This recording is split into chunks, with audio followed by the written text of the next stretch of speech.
Hi there. We have Reverend Katey Zeh and Reverend Cari Jackson here again talking about compassion. And so, Katey, so many people think about the word compassion as a core value of religious and spiritual traditions. And we hear about compassion in Buddhism and Jainism and Judaism and Christianity and Islam and Hinduism, on and on and on. But does compassion only belong to religion?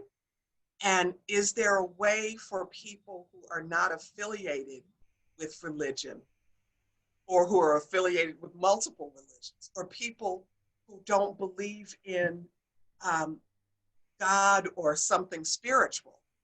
Is there a way for folks, for all folks to connect with compassion as an important value for their lives? Oh, I love this. And I think just the existence of this idea, this concept, this virtue in multiple traditions is that it is universal. It is something that we share across different traditions and different even fields of study and disciplines, not just religious ones, but like you were saying, secular ones too. We see a lot of psychologists talking about compassion. So I think to me, it's just the idea that we're all connected to each other in one way or another, and that the actions that I take in the world impact other people. And so, as we're going to talk about in this class, compassion isn't just an idea, it's a way of being in the world, it's an action, it's a way of how we approach each other as humans. And we get to decide if we're going to show up compassionately or not. And so, I think whoever's listening and participating, if you don't have a religious tradition, that is completely fine. You know, I think it's about whatever drives your personal conviction about how you want to live in the world. And what matters to me is how we live that out together. So what about you? What do you think? So I'm really excited about the intersection of religion and science and psychology and morality and on when we talk about compassion. And Dalai Lama was the first contributor to the CARES project. It's the Curriculum for Compassion and Altruism Research Studies at Stanford University. So we think about Dalai Lama as a spiritual leader, but using donation to spearhead a neuroscience research project. I love it.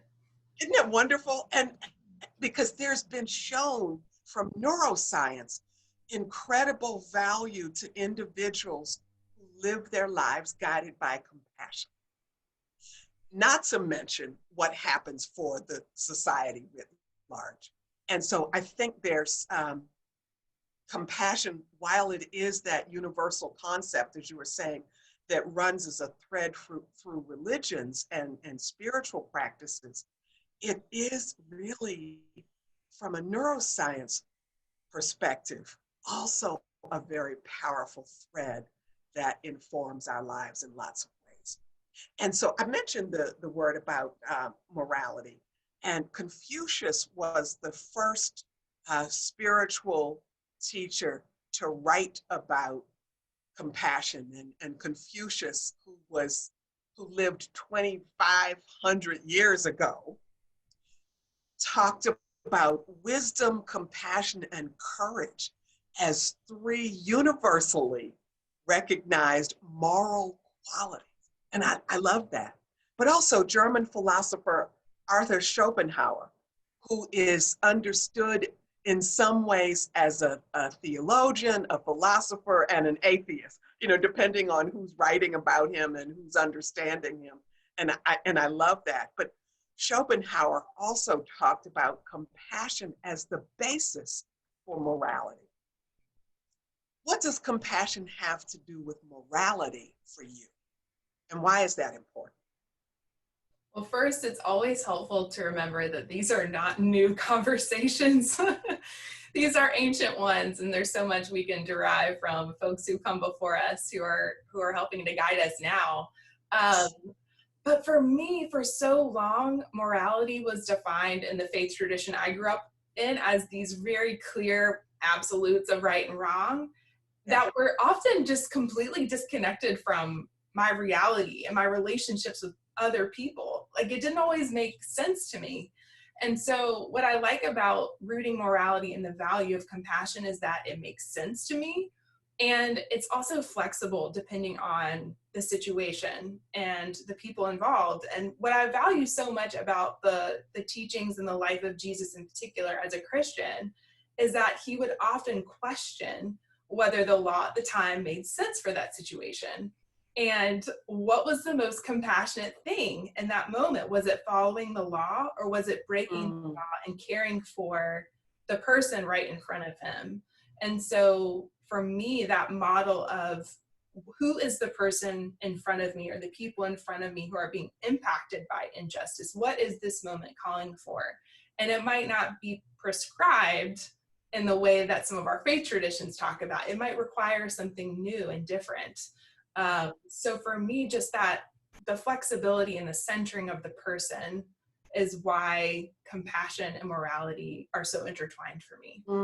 The centering of the person. As you were talking about right or wrong, I grew up Pentecostal, and very much my understanding of morals and morality was centered in that right or wrong, and the dichotomies, no grays, and no ways in which we're called to look at what's the situation demand, when centering on the person. And so there's two very different understandings of the word morality. One is based in that distinction between right and wrong, good or bad behavior, and the other is about a system of values and principles that guide our conduct. And we see that those two different understandings of morality showing up in the political discourse today. And there are some who are looking very much at this is right or this is wrong. And even the work that we do with Religious Coalition for Reproductive Choice, those who oppose our work are guided by an understanding of morality shaped in a right or wrong, a good or bad. And we do our work very guided by a system of values and principles that are centered in an individual or centered in a group, and how do we lift them up in ways that help them experience wholeness and wellness in all aspects of their lives. And so I'm excited that we're looking at, whether it's Confucius in 500 before the Common Era, or Schopenhauer in the 1800s, talking about morality or compassion as the framework and the foundation of morality. And so I'm glad about that. So, but what about for you and for me? How has compassion guided our lives? What about for you, Katey? Well, the model that I think of, and it always makes me so emotional to think about, but it was this time that I spent when I was in seminary holding the hands of people during their abortion procedures. And even now I can put myself back in that place of just realizing, for me, I'm not someone who's had an abortion experience. I didn't know exactly what they were going through, and yet I could still show up. I could still be there for them and hold them and be a support person, even though that wasn't my personal experience. And so that's really what started and drives my work of advocating for reproductive freedom. Because when I'm confronted with the opposition who believe I think they have very little compassion for the people who are actually making these reproductive decisions, what I remember are the people that I got to spend time with in the clinic, because they deserve compassion. And so often compassion is withheld from them by people of faith. And so it's bridging that painful reality of realizing that folks making these kinds of really tough decisions are not being held and cared for by the people who profess to be the most compassionate. And so for me, that time, and honestly, just walking through the parking lot of a clinic and experiencing what it feels like to be on the receiving end of opposition to reproductive decision making, really for me was the moment that I became a much more compassionate person. What about you? I know that you are someone who lives these values for me Oh gosh. personally and in so many ways. So what does it look like for you? Well, I remember when I was about 14 years old, two stories. One, I was on a bus coming home from school, and crowded bus, and I had a seat, and there was a girl standing near me who was piled up with books. And so I said, "Do you want me to hold your books for you?" And, or I said, "Or you can have my seat." And she said, "Oh, I won't take your seat," but she had so many books. So I gave the girl my seat. She was white. Mm-hmm. The Black girls that were on the bus began chastising me for having given a white girl my seat. And so compassion for me often has shown up in my life, even in the context of lots of pushback from other people. You said earlier about compassion is how we center other people and what they're experiencing. And I saw this kid. It wasn't that she was a white kid, and so I'm giving a white kid my seat. It was, here was a person who needed a seat or who needed somebody to hold her books. And I could have just held her books. In that day, I chose to give her my seat. And so that's one story. The other story, around the same age in my life, I decided to be a companion in a hospital, a children's hospital. I thought, I've been healthy all of my life. I don't even know what it's like to be a kid and have to be in the hospital. And I said, wow, that must be really rough. Let me at least, I can't fix whatever their medical situation is. I can't cure them, heal them, whatever.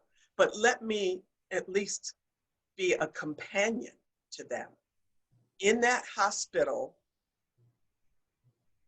I learned about things such as child abuse. My first day in the hospital, I held a little baby who was 15 months old, whose face, whose head actually had been deformed by her mother's boyfriend, who poured scalding hot water on this little baby. And at the time, I understood myself to be atheist.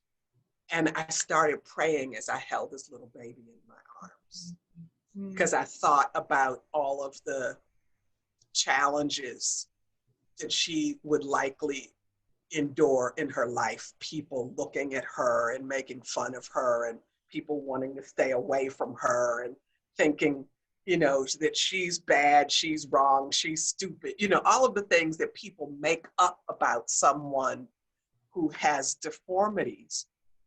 And me and my atheist self, I started praying for her. And, you know, so I don't know if there's a God, but if there is, be with this little one. I don't know what that experience is like. Yeah.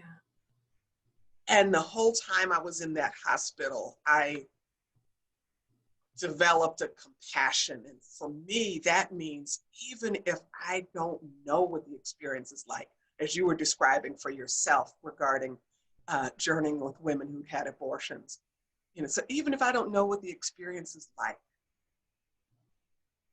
that I care enough, not just to feel for them, but to help do something for them. Oh, I love that distinction. Yes, the action of solidarity versus how I feel. That's so important. So, Katey, this is a big question. Okay.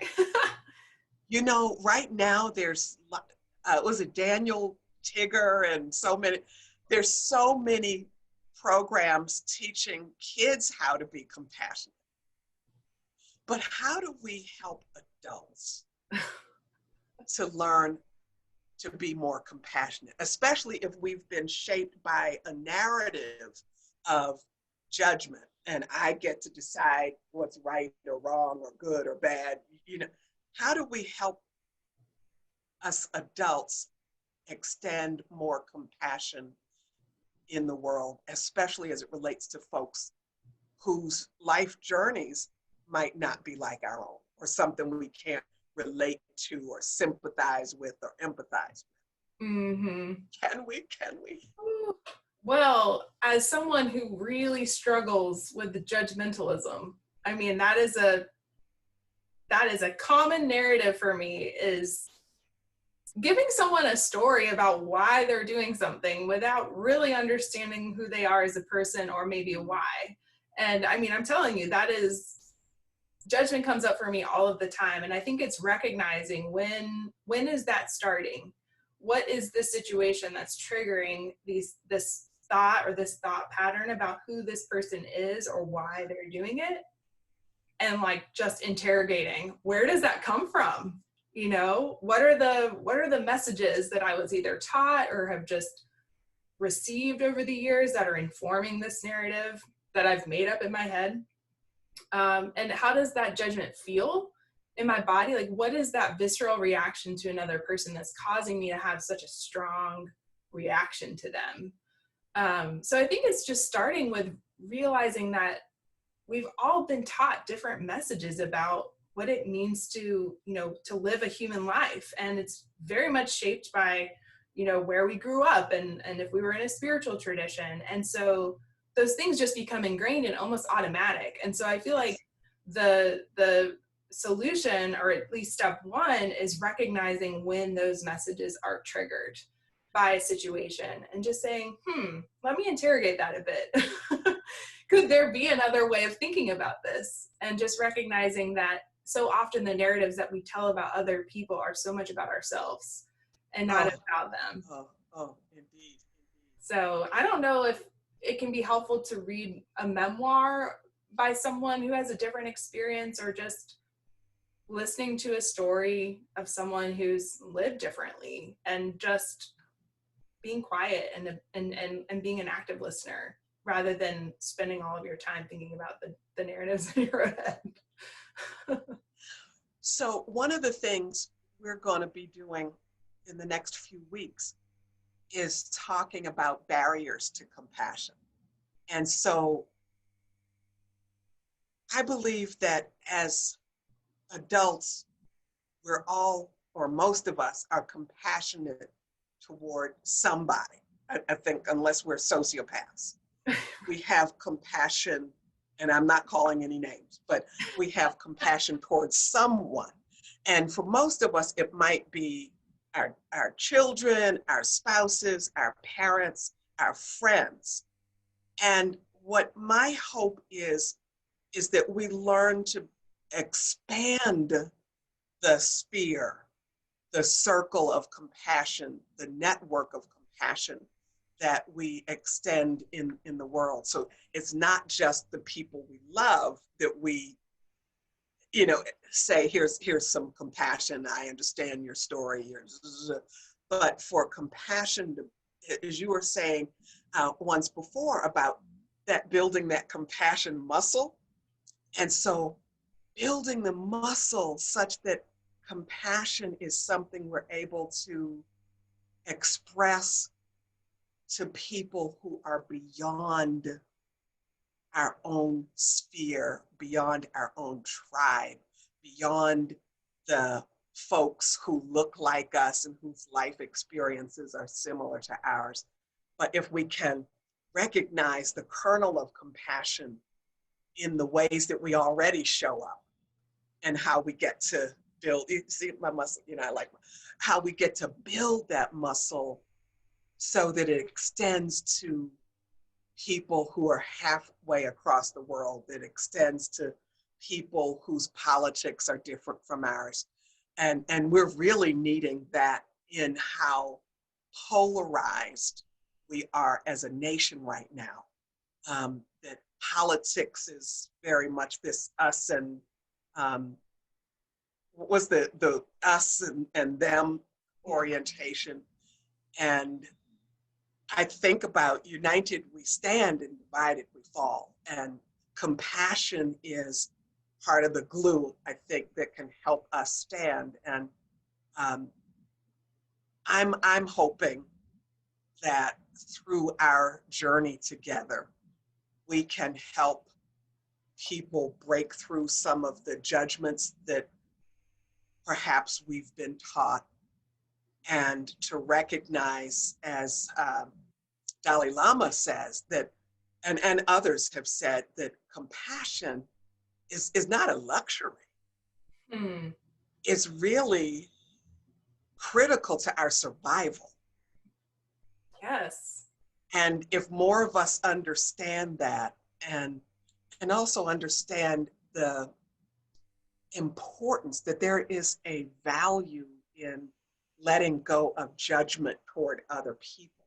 There's a value in that, that our own lives are made better, our society is made better when we suspend those judgments and extend compassion.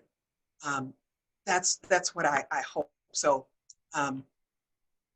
reading a memoir will be important depending on who some of those people may be. And I'm hoping some of the memoirs will come or be written as our community shares in Facebook and other places some of their own stories and their own journeys about how either they extended compassion to someone and were transformed in a way they could not have imagined, or how someone extended compassion to them and they were transformed, because compassion is always transformative. Yes. And liberating. And liberating. Amen. Amen. All righty.